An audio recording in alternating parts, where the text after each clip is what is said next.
farmacéutico es uno de los lobbies más influyentes del mundo.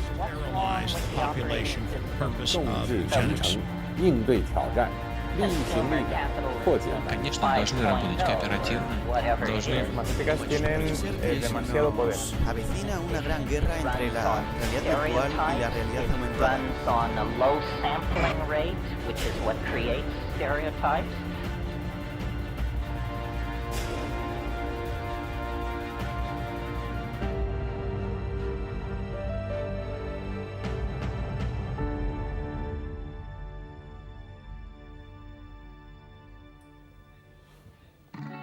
Muy buenas noches, bienvenidos a esta nueva edición de Humo y Espejo. Hoy trataremos de disipar este humo que hay detrás de estos conflictos que venimos escuchando todo el tiempo en los diferentes medios de comunicación, en general extranjeros, porque pareciera que los medios acá en la Argentina no lo están llegando a ver, hay demasiado humo. Así que Marcelo, ¿cómo estás? ¿Es posible o estamos cerca de una tercera guerra mundial? Hola, ¿qué tal? Mira, es difícil saberlo. Sí, lo que hay son muchas señales preocupantes. Creo que hay por lo menos 3 focos de conflicto realmente serios, que son Ucrania, es el Mar de China y es Siria. En los medios de comunicación tal vez lo que más estamos viendo es Siria. Pero bueno, no hay que dejar de lado el problema que es muy importante para Rusia, es el tema de Ucrania. Y por otro lado, también la creciente presencia de los Estados Unidos en la zona del Mar de China. Y bueno, en estos días tenemos la noticia que buena parte de la flota del Mar Báltico se está dirigiendo hacia las costas de Siria. Así que sí, creo que tenemos razones como para preocuparnos. Creo que no está bien descansar en la idea de que porque son potencias nucleares, eso garantiza que no van a llegar a una confrontación directa. Muy bien, y para acompañarnos a disipar un poco sobre este tema, tenemos hoy a Elsa Brusone, que es secretaria del CEMIDA, especializada en geoestrategia y defensa. Así que Elsa, ¿cómo estás? Gracias por acompañarnos nuevamente. Gracias por la invitación. Elsa, ¿surgieron definitivamente rivales al hegemonismo norteamericano de Estados Unidos? Sí. Y los dos principales son China y Rusia. De hecho, figuran como primeros enemigos en la nueva estrategia de seguridad de Estados Unidos para el mundo, que se dio a conocer en febrero de este año. En tercer lugar, Irán, y en cuarto, el terrorismo, pero fundamentalmente Rusia y China. Muy bien, y nos acompaña también en piso Santiago Juncal, que es investigador docente en la Universidad Nacional de Quilmes y la Universidad de General Belgrano, también integrante de Economistas de Base. Así que Santiago, muchas gracias por acompañarnos, bienvenido. Muchas gracias, una pequeña corrección, es Universidad General Sarmiento, pero no importa, ningún problema. Sabía, lo anoté, Universidad General Sarmiento, yo soy extranjera, así que esto seguramente me lo van a perdonar. Santiago, ¿cuál es el rival estratégico de Estados Unidos? ¿China o Rusia? ¿O ambos? Bueno, tal vez en este contexto aparece Rusia en primer plano, ¿no? Pero es cierto que un poco, digamos, retomando lo que decía Marcelo al principio, el mar de China no deja de ser un ámbito en el cual Estados Unidos sigue bastante presente y a través de aliados, y en ese sentido uno podría hacer un paralelismo del acorralamiento de Rusia por el lado de la OTAN y también el acorralamiento que tiene China, siempre desde la perspectiva de Estados Unidos, por el lado del Mar de China, ¿no? Entonces uno dice, bueno, tal vez en un pie de igualdad ambos países desde la perspectiva de Estados Unidos, pero en este contexto, sobre todo teniendo en cuenta los diferentes conflictos que también se mencionaban antes, Rusia aparece en primer plano, ¿no? Y ahí es donde también es interesante ver qué alianza puede haber entre Rusia y China para contrarrestar de forma conjunta eso. Muy bien. Lo que está sucediendo entonces es una imagen que nos devuelve el espejo o un reflejo de nuestra realidad. Así que los invito a ver la primera parte del informe que les preparamos.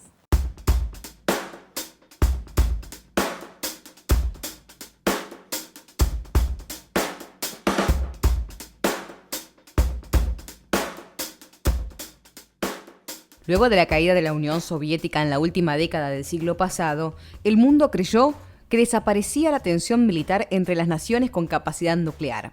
Los Estados Unidos y una Rusia humillada con un ejército que era una sombra del orgulloso Ejército Rojo. La situación de descalabro era tal en la Rusia postsoviética que los propios Estados Unidos destruían material militar ruso. Por ese entonces, el mayor temor que las potencias occidentales tenían era que en medio del caos producido por el desplome soviético, grupos terroristas o de terceras naciones potencialmente hostiles pudieran hacerse con armas nucleares entregadas por altos mandos militares rusos. La aparición de Vladimir Putin revirtió rápidamente, en términos históricos, la caída de Rusia y terminó con los planes occidentales de sumar a Rusia a la Unión Europea, como un país periférico, pobre, apenas proveedor de materias primas y seguramente fracturado en estados más pequeños y fáciles de controlar. En esos tiempos, China era proveedora de mano de obra barata, que posibilitaba la relocación de empresas estadounidenses y europeas, competitivas y con una rápida expansión. Pero recordemos que la caída soviética, con un partido comunista que se suponía que no iba a perdurar mucho en el poder, sería arrastrado por la ola liberal democrática burguesa que barría Europa occidental. La revuelta en la plaza Tiananmen, en Beijing, parecía corroborar los augurios de la victoria total del capitalismo, que ya mutado a una expresión financiera despojado de aristas populistas que amortiguaran el impacto sobre la población más desprotegida. Sin embargo, el gobierno chino reprimió con mano de hierro los intentos de levantamiento y ahogó las posibilidades de una reproducción de lo sucedido con la Unión Soviética. China cultivaba un bajo perfil en medio de los vaos alcohólicos que emanaban de los apresurados festejos por el fin de la historia, entendida como la lucha de clases y entre naciones, y el irresistible avance de un capitalismo supranacional sin rivales a la vista.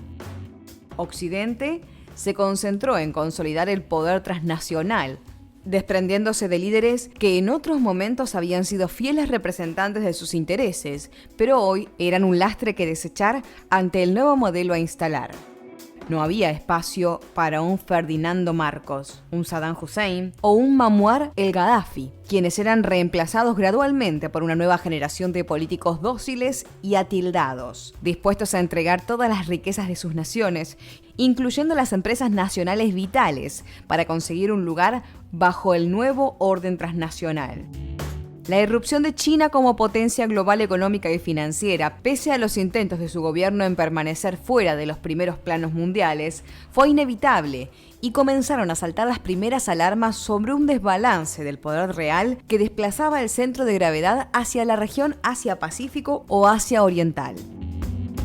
La caída de los saldos exportables occidentales, el déficit fiscal y el rojo de la balanza de comercio exterior, que aumentó exponencialmente la deuda externa de los países occidentales, marcaba un rumbo preocupante. Una situación que se contraponía con el atesoramiento de títulos de deuda estadounidense por parte de China, un aumento de reservas y una presencia económica que aumentaba su influencia no solo en la región, sino en el mundo. Rusia empezaba a transitar un camino similar, recomponiendo su estructura interna detrás de un carismático líder como Putin, y mostraba un rápido crecimiento de sus reservas. Los planes de un cambio de gobierno en China, con un posible desmembramiento del país como impulsaban los intelectuales chinos nucleados alrededor de la Carta 08 de Liu Xiaobo, ganador del Premio Nobel de la Paz 2010, fueron un último intento serio de Occidente de desestabilizar a China. Los tiempos de cambio en esta etapa se aceleraron. En menos de una década aparecieron dos enemigos de Occidente, que nadie prevía unos pocos años antes. Y en la década posterior, estos enemigos se consolidarían, transformándose en un desafío para el nuevo diseño mundial trazado por el capitalismo transnacional financiero victorioso.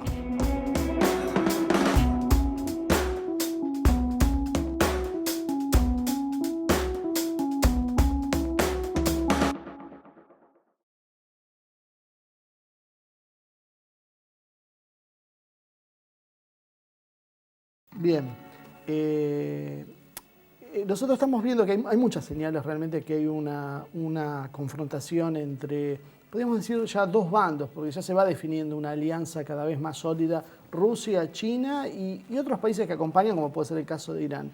Ahora, Antes de meternos en el plano militar, sabiendo que tu especialidad es la economía, ¿vos ves diferentes modelos económicos? ¿Qué aspectos económicos hace que vayan chocando estos dos ejes? Bueno, es interesante la pregunta porque uno dice si hay diferencias de modelos económicos o incluso de modelos en los cuales los estados nacionales de cada uno de estos países plantean estrategias de desarrollo, todos se dan un marco común que es la globalización, ¿no?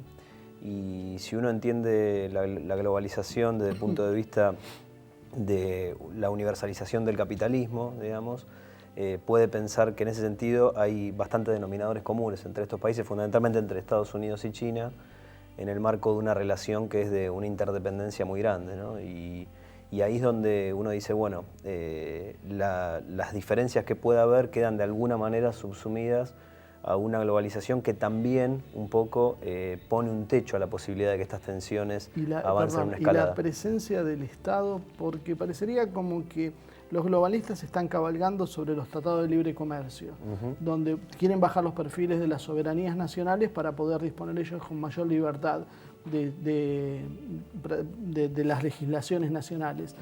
En ese caso, tanto China como Rusia, si bien son capitalistas, tienen estados presentes cada vez más fuertes. Sí. ¿Ahí notás una diferencia?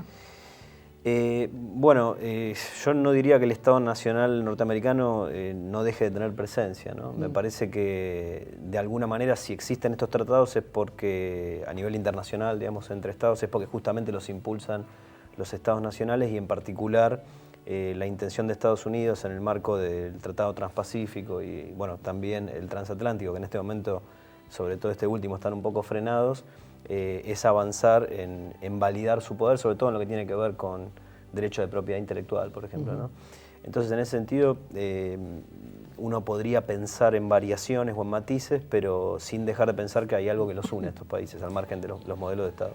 Elsa, vos habías comentado que entre estos rivales que surgieron a los Estados Unidos, hablaste de Rusia, China, Irán. ¿Qué papel jugaría India? Porque India es amiga de Estados Unidos, tiene sus problemas con China, pero sin embargo es una aliada de Rusia, ¿no? ¿Cómo podemos completar este cuadro?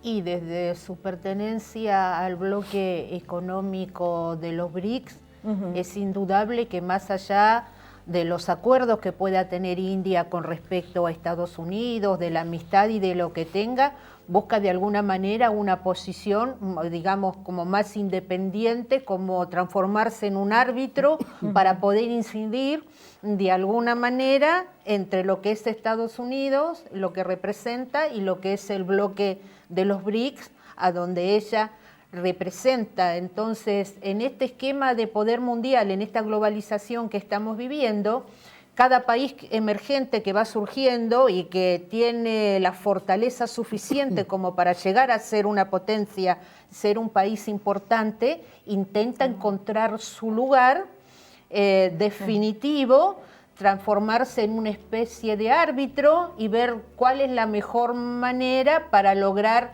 ese objetivo y seguir siendo una nación independiente, una nación soberana, y no entrar en los juegos que por ahí le pueda proponer una u otra alianza en la cual ella está inmersa. Creo que esto es a lo que está apuntando India. Me parece que mientras sea una cuestión de fuerzas, como los perros que marcan sus territorios, a ver acá quién manda más, está todo bien. El tema es en el supuesto caso de que se llevara hacia adelante. Si bien Rusia ha dicho en varias oportunidades que ellos no tienen la intención de empezar una guerra, ellos saben lo que es una guerra y no tienen la intención, y tampoco creen que la plana mayor de Estados Unidos los llevaría a una guerra abierta, no descartan la posibilidad de un accidente en las líneas medias o una línea baja que empezara, ¿no? Una guerra real.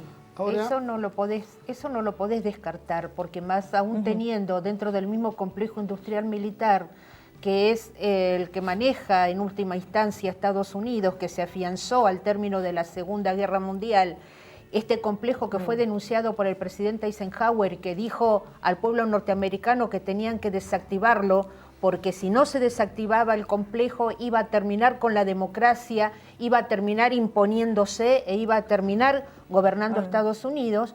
Hay sectores que podríamos definir de halcones y palomas, y hay sectores de halcones que están decididos a llevar adelante una conflagración contra China y contra Rusia, sin poner ellos, es decir, su ejército, sin poner ellos la vida, porque en última instancia este corrimiento de la OTAN hacia las fronteras con Rusia, implicar a Europa, a los países de Europa que forman parte de la OTAN en este conflicto, este intento final a través del Tratado Transpacífico, porque el objetivo final saben que tarde o temprano seguramente habrá una confrontación con China, entonces si llegara a ser militar, ¿qué es lo que quieren con este acuerdo? Que todos los países que forman parte del acuerdo transpacífico sean esos países los que pongan los muertos, los que vayan a enfrentar militarmente a Rusia. Entonces, este sector todavía no tiene la fuerza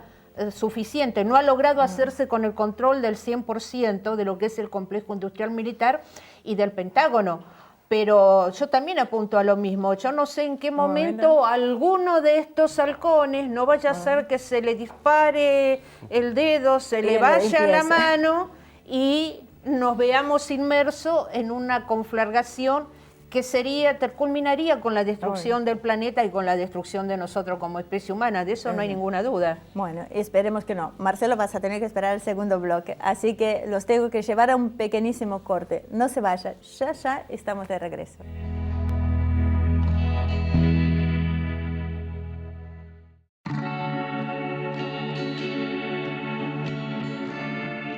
Muy bien, acá estamos de regreso hablando sobre las tensiones mundiales y la posibilidad de una tercera guerra mundial, como ha dicho el mismo Papa Francisco. Así que le doy la palabra a Marcelo antes de que me mate. Del bloque anterior. Exactamente. No, quería preguntarle a Santiago. Nosotros estábamos hablando de modelos económicos que tienen ciertas similitudes. Obviamente hablamos siempre dentro del capitalismo, entonces busquemos las diferencias dentro de ese mismo sistema. Dentro de esas diferencias, ¿qué expresa Hillary y qué expresa Trump? Porque hay una cosa curiosa, los rusos parecen estar más conformes con una victoria de Trump porque ellos dicen que es más fácil, porque Trump tiende a retraer a Estados Unidos y a evitar la confrontación con Rusia directamente, y que Hillary lo lleva a la guerra. Sí, efectivamente, uno puede ver sobre todo diferencias en el discurso entre lo que plantean Hillary y Trump, pero también ahí hay mucha confusión en el discurso económico sobre todo, ¿no? Porque en particular Hillary, por ejemplo, plantea cosas que hace poco tiempo atrás decía lo contrario, en términos, por ejemplo, de los tratados de libre comercio. Y Trump plantea una suerte de vuelta o de relocalización hacia Estados Unidos de ciertas actividades, y eso también tiene un límite, o es difícil pensarlo digamos, en términos generalizados a todos los sectores de la economía. Entonces, a veces es difícil, digamos, distinguir qué hay detrás de todos esos discursos que en principio sí son claramente diferentes en algunos tópicos, en temas de libre comercio, por ejemplo, pero después es difícil ver hasta qué punto se van a plasmar en la realidad tantas diferencias entre uno y otro. Que durante la Segunda Guerra Mundial creo que Estados Unidos, cuando interviene, ayuda a inclinar la balanza, más que por la calidad de su producción, por la cantidad. O sea, eran capaces de producir enorme cantidad de aviones, de barcos, de tanques, y eso incidió en el desarrollo final de la guerra. Decía que, bueno, los rusos te dirían que nosotros fuimos los que pusimos el hombro de verdad, ¿no?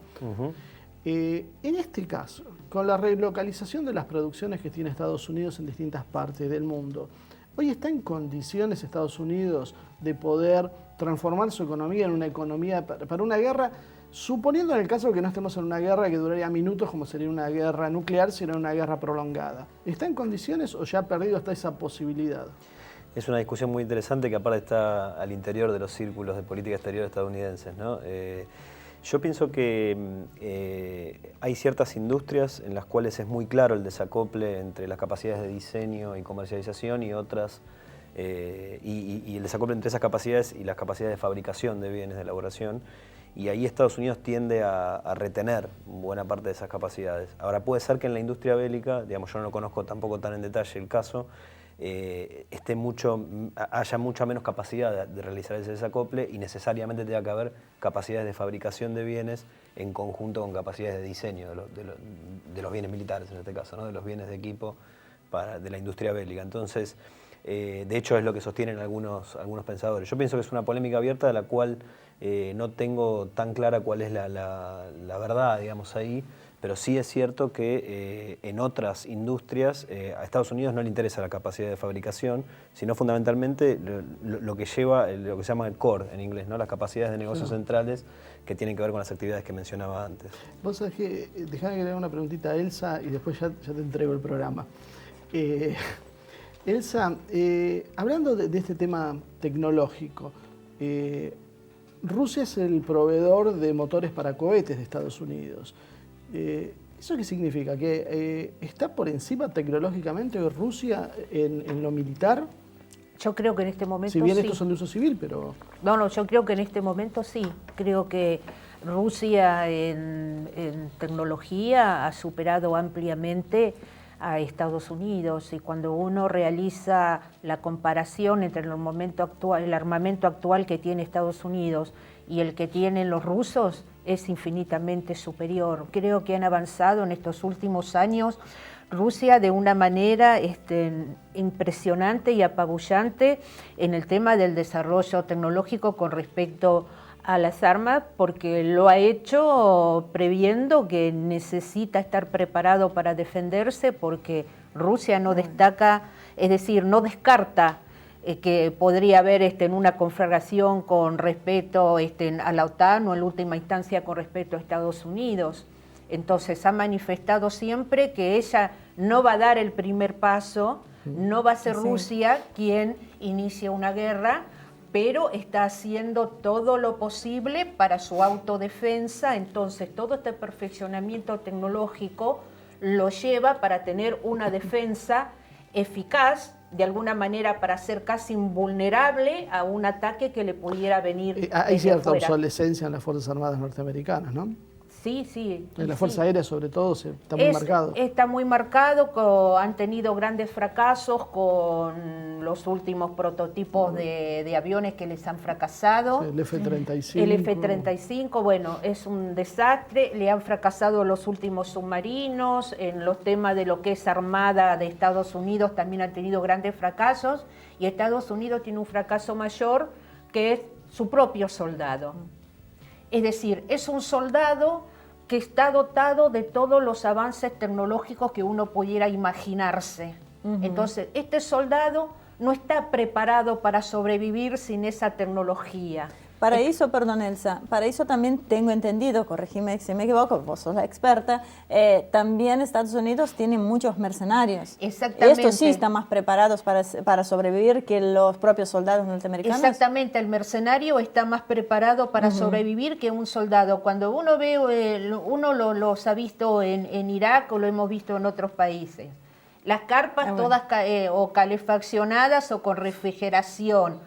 Todo con computadoras, visores, de tipo Robocop, como uno ve en las películas de ciencia ficción. Sí. El soldado con todas las comodidades habidas y por haber. Si yo ese soldado lo lanzo en medio de una región montañosa, en un desierto, o donde sea que tenga que sobrevivir él mismo con lo mínimo indispensable, no va a poder sobrevivir. O sea, Rambo no va. Rambo no va, lo que nosotros hemos visto en las películas de Rambo no va. Entonces no es un ejército, no es una fuerza armada lo suficientemente preparada como para poder sobrevivir en el terreno situaciones difíciles frente a un oponente que sí conoce su terreno y que tiene una motivación mayor, que es la defensa de su libertad, la defensa de su vida, la defensa misma de su país, su supervivencia como país y como pueblo. Dijiste que me ibas a dejar el programa. Perdón, voy a preguntar a Santiago, si no parece que no le puedo preguntar. Santiago, ya que estábamos hablando de Estados Unidos, es claro hoy, a pocos días de las elecciones, que Putin, de hecho lo usan en campaña, hizo el guiño a Trump, ¿no? ¿Será Hillary la que aprieta el botón? Porque, o sea, en el caso de que gane, porque se está esperando, ella, se supone que ella es la que va a llevar a esta tercera guerra mundial. Por ahí para complementarte la pregunta. Sí, sin vos no puedo vivir, mi amor. China crece de tal manera que da la sensación como que ya es imparable. Estados Unidos va a perder ese protagonismo. Entonces ahí lo uno con la pregunta de ella. ¿Hillary tiene que apretar el botón antes que China sea lo suficientemente fuerza? Hacémelo el análisis desde el punto de vista económico. ¿Es verdad esto? Para quien nos conoce, ya son 27 años y hablamos en estéreo, así que más bien somos casi complementarios. Con relación, empiezo por la segunda, digamos, de alguna manera. Con relación a China. Con la pregunta y respondes a él. Bueno, ¿ves? Es que después habla que de las mujeres, en definitiva tiene razón, las mujeres tenemos que estar más unidas. Yo pienso que con relación a China, digamos, hay muchos motivos para no apretar el botón, si nos referimos, por supuesto, a desatar una confrontación bélica, ¿no? Un poco por lo que decía antes, por el hecho de que están muy integradas ciertas industrias y hay muchos intereses estadounidenses en China que hacen que en el marco de esa interpenetración de capitales a nivel internacional sea mucho más conflictivo abrir, digamos, la caja de Pandora de la guerra, digamos, entre Estados Unidos y China que no hacerlo, digamos, ¿no? Y desde el punto de vista económico, la deuda externa, la tenencia de bonos. Yo creo que ahí hay una instancia, digamos, de diálogo estratégico y económico entre China y Estados Unidos, lo que se suele llamar el G2, ¿no? Que es donde ambos países calibran esa tensión. Y en ese sentido, por ejemplo, antes se hablaba un poco de los BRICS, China sabe utilizar los BRICS como una herramienta para ciertos fines, sabe utilizar el diálogo dentro del G2 con Estados Unidos para ese otro fin, y bueno, viene cayendo en su importancia como acreedor, no en términos absolutos, pero sí en términos relativos a nivel internacional, como acreedor de Estados Unidos, ¿no?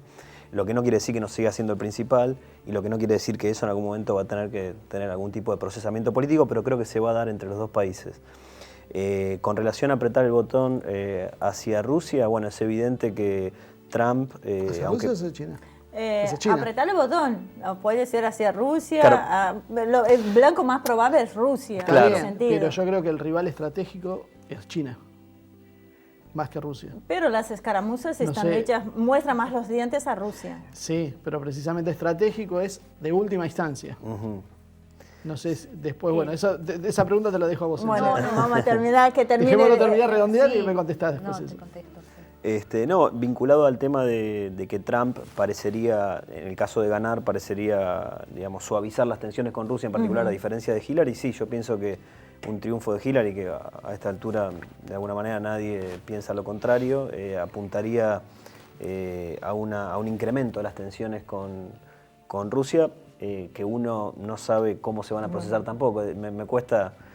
Yo tiendo a pensar que no va a haber una conflagración a gran escala, claro. Tal vez sí que se incrementen las tensiones, por ejemplo, en el marco de Siria, ¿no? Digamos, que aparezcan ese tipo de agudización de tensiones, pero no entre los dos países de forma directa, me da la impresión. Eso es lo que creo. Elsa. No, cuando uno lee en la estrategia, el primer enemigo a vencer es Rusia y el segundo es China. Entonces, evidentemente, China está en un segundo lugar. Todo apunta primero a librar, llegado el caso, primero una guerra contra Rusia y después, en segundo lugar, una contra China. Pero eso no es un poco por lo que plantea Bersinski.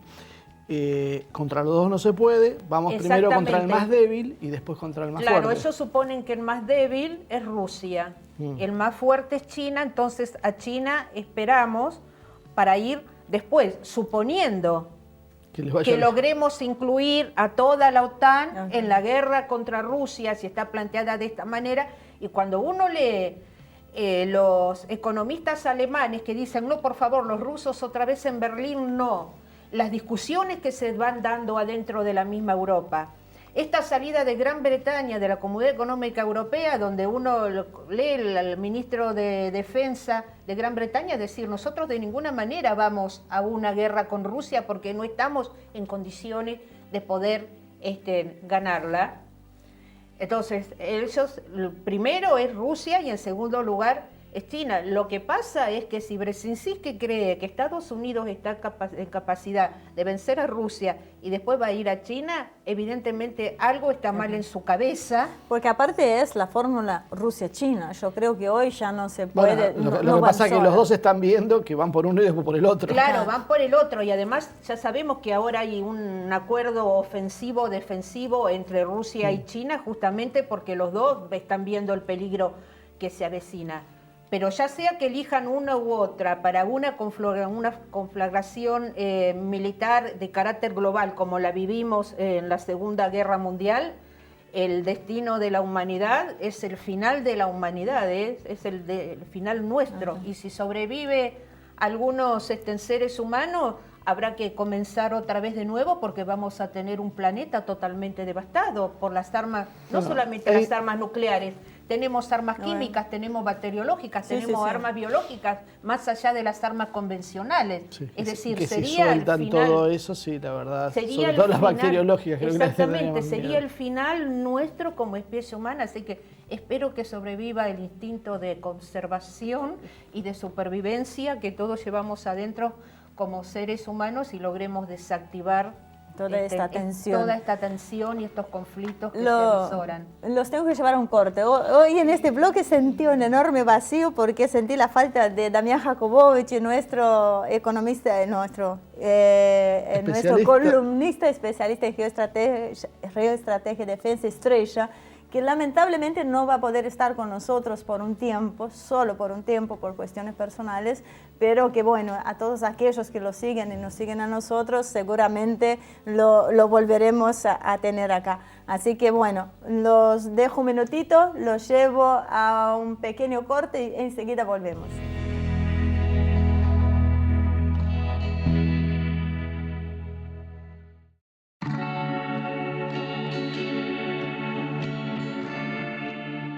Muy bien, de regreso con ustedes aquí en Humo y Espejos, hablando sobre la posibilidad de una tercera guerra mundial. Por supuesto, no hay que tomarlo tan a pecho. Lo que estamos evaluando en realidad son las tensiones mundiales actualmente. Así que antes de llevarlo con nuestros invitados, los invitamos a ver la segunda parte del informe que les preparamos.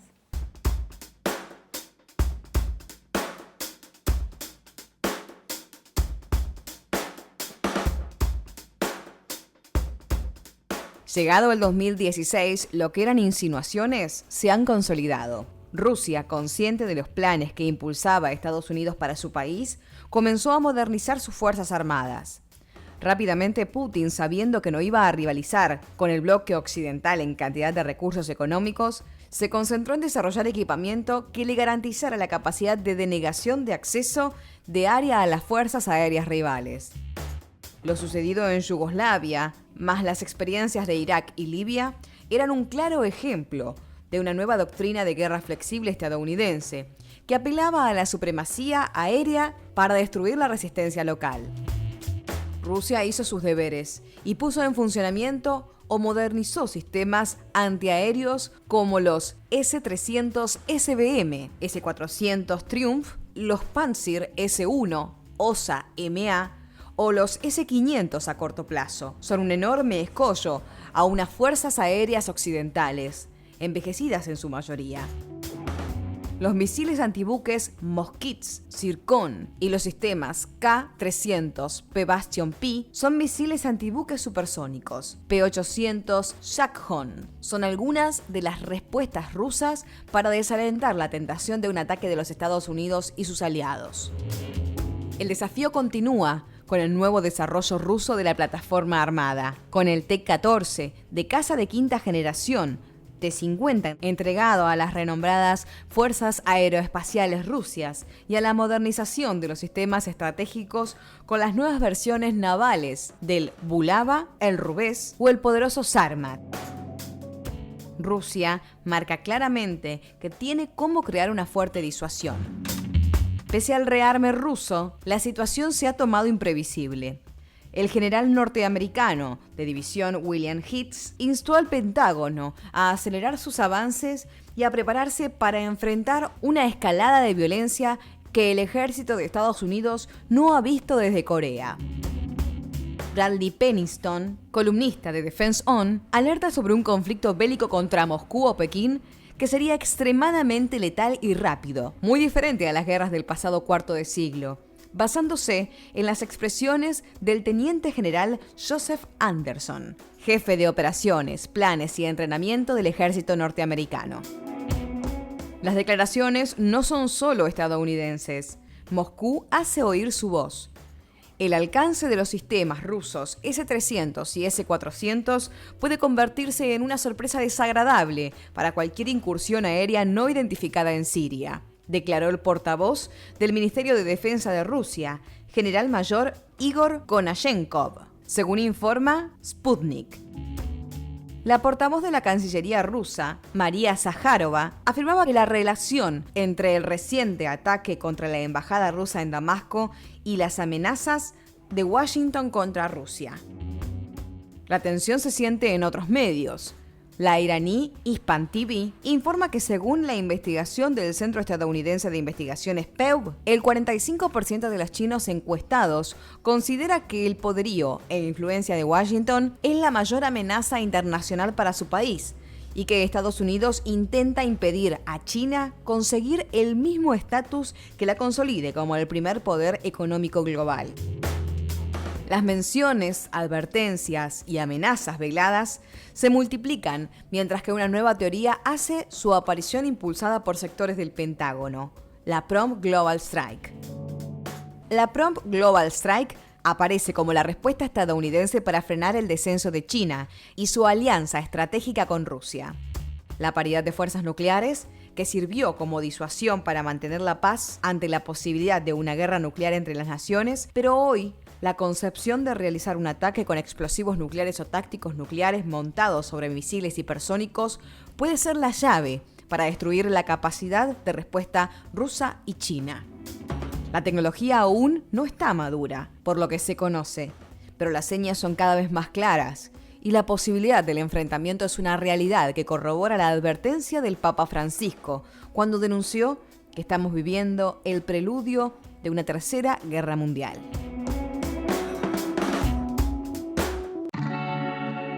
Bueno, hay una cosa que me quedó picando desde el primer bloque, que habíamos hablado del famoso complejo industrial militar.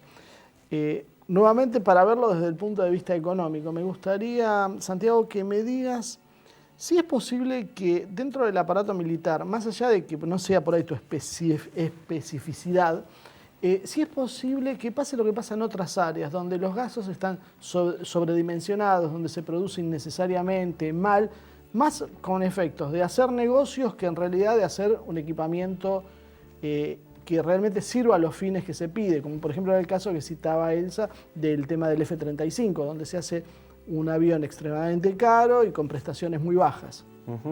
Sí, pienso que la ineficiencia y o los negociados en ese sector seguramente que existen y que bueno, uno puede decir es eficaz en términos de llevar a cabo un gasto como porcentaje del PBI, por ejemplo, que sea relativamente sostenido y elevado en el tiempo, pero bueno, hay que ver qué hay detrás de eso. Muchas veces hay una obsolescencia, un poco lo que se mencionaba antes, ¿no? O directamente nichos, digamos, en el marco de todo ese complejo alrededor del Estado que obtienen beneficios y que, bueno, en otros negocios también pasa, ¿no? Digamos, claro, por eso, la industria farmacéutica. A veces es muy lineal el razonamiento. Estados Unidos gasta 700.000 millones de dólares en armamento por año, Rusia gasta, ahora no me acuerdo justo la cifra, de 150.000, supongamos. Sí.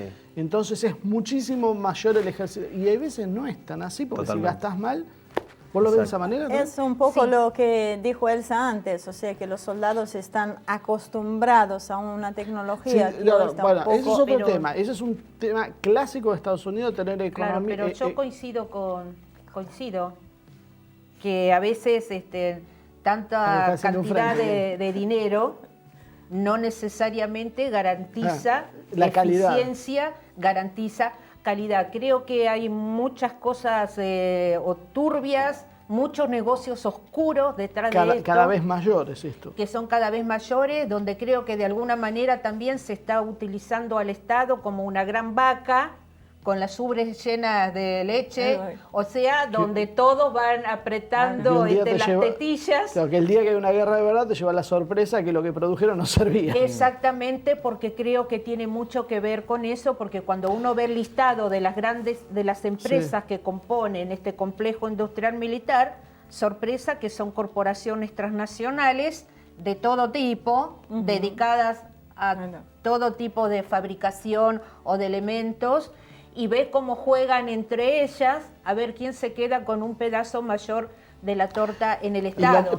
Y lo mismo que decías vos, para que veas que te tengo en cuenta, históricamente los Estados Unidos han tenido un armamento que es complejo, delicado, técnicamente difícil de mantener y caro. ¿Obsolescencia se dice? Obsolescencia. Bueno, es como especificidad de lo que dije. Pensé que estaba inventando palabras. No, porque es verdad, tiene un ejército... No, lo que pasa es que es, por un lado, obsoleto en algunas cosas y por otro lado es un equipamiento muy caro, muy delicado, tiende a fallar mucho, a diferencia del equipamiento ruso que es más rústico pero más eficiente. Exactamente. Y eso puede obedecer a lo que vos decís, la necesidad de cada uno de poner su complemento y hacer su negocio particular. Ahora sí te dejo. Y ahora la pregunta, con este cuadro que ustedes plantean de recursos, o sea, de mucha plata, pero poca capacidad o poca eficiencia, gracias por el complemento, y además sumamos la pérdida de influencia, porque lo podemos ver tanto en Turquía como en Filipinas. O sea, ¿cómo puede Estados Unidos hoy pensar en tener una carrera armamentística contra una alianza sino-rusa con estas condiciones de defensa? Y esas son las contradicciones que en última instancia va a tener que resolver en algún momento el pueblo norteamericano. Esta es una responsabilidad que le cabe al país como tal y le cabe a todos sus habitantes retroceder en la historia, recordar a Eisenhower, tomar las palabras de Eisenhower y tratar de desmantelar todo esto. Claro que el desmantelamiento va a significar el final de Estados Unidos como única potencia en el mundo y tendremos que ir hacia un mundo de unidad en la diversidad, hacia un mundo multipolar tal como se está planteando y donde tendremos que tomar no solamente el pueblo norteamericano, sino cada uno de nosotros, cada uno de los seres humanos que habitamos el planeta, tomar esto en nuestras manos para intentar desactivar todos los conflictos, ser verdaderos guerreros por la paz, verdaderos guerreros de la paz, convencernos a nosotros mismos y a los demás que necesitamos la paz para seguir nosotros viviendo como especie humana sobre el planeta, para que el planeta pueda seguir conteniéndonos a todos, porque en definitiva yo creo que esa es la gran batalla que nosotros tenemos que dar, y repito, la decisión final está en las manos del pueblo de Estados Unidos, que yo sinceramente aspiro de corazón a que el pueblo despierte y que sea capaz de comenzar a resolver este problema. ¿Puede estallar Estados Unidos, fragmentarse? ¿Puede haber una guerra interna? Porque algunos dicen que inclusive la gente que está con Trump puede no reconocer un resultado electoral. Puede haber porque nosotros está enfrentando ahora Estados Unidos los intentos de secesión de varios de los estados del centro y del sur que están planteando la independencia, la ruptura de Estados Unidos porque no están de acuerdo con ninguna de las políticas que se están llevando a cabo y tampoco están de acuerdo con las políticas de expansión militar, ni de ir a una guerra, ni nada. Entonces, hacia el interior de Estados Unidos ha comenzado una descomposición donde comienzan a surgir nuevamente los intentos separatistas de los estados del centro y del sur. Santiago, para cerrar, dada la economía interna, externa de Estados Unidos, ¿necesita hoy una guerra? Bueno, puede necesitar una guerra o puede necesitar también una expansión del gasto público sostenida que, digamos, a ver, la economía mundial y la economía estadounidense en particular están en una etapa de semi-estancamiento, digamos, ¿no?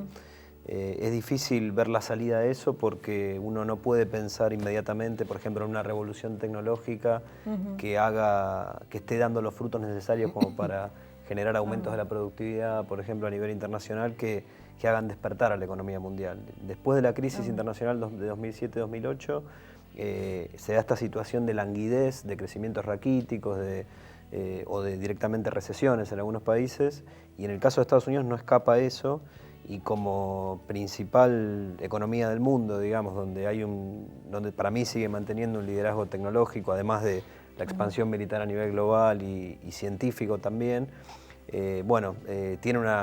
pasa a tener una responsabilidad mayor en algún sentido, pero bueno, no hay perspectivas de que haya una recuperación muy pronta, y la guerra puede ser una salida. Pero por supuesto es una salida imperfecta y con los resultados que ya conocemos. Ahora, ¿no? qué locura, ¿no? Pensar que un país puede evaluar como salida de una crisis una guerra, lo que no sería...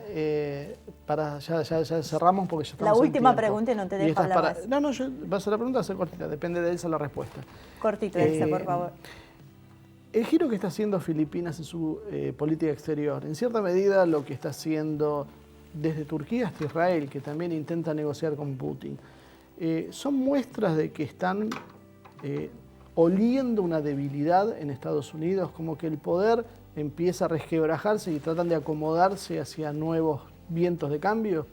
Yo creo que sí. Con el perdón de la palabra. Yo creo que sí. Cada país está jugando su rol y está viendo de qué manera va a encajar en este nuevo tablero mundial en el cual nos estamos encontrando. Y nosotros ajenos, porque nosotros ahora estamos haciendo una alianza nuevamente con el perdedor. Exactamente. Acá se dice vientos de cambios y así nos está yendo. Rusia dice hay vientos de guerra. Se va como nuestros vientos de cambio, agárrate Catalina, que va a ser una catombe. Esperemos que no sea así, que tengamos la capacidad de poder sobreponernos y superar esos vientos de guerra, y que realmente al final podamos vivir todos como nos lo merecemos. Muchísimas gracias Santiago, un placer enorme, Elsa, como siempre un lujo tenerte acá. Marcelo, muchísimas gracias por dejarme hablar, así que un gusto. Siempre queda corto, siempre quedan muchas cosas en el tintero, siempre muchas ganas de seguir hablando algunos temas que son importantes y después a veces la gente en las redes sociales nos resaltan, pueden hablar mal de esto, de aquello, pero el tiempo es muy corto, realmente vuela. Así que seguramente ustedes extrañarán a Damián Jakubowicz tanto como lo vamos a extrañar nosotros por este periodo cortito de tiempo antes de tenerlo de regreso. Muchísimas gracias como siempre por acompañarnos, esperamos sus comentarios en nuestro Facebook y nos vemos en una semana con una nueva edición de Humo y Espejos.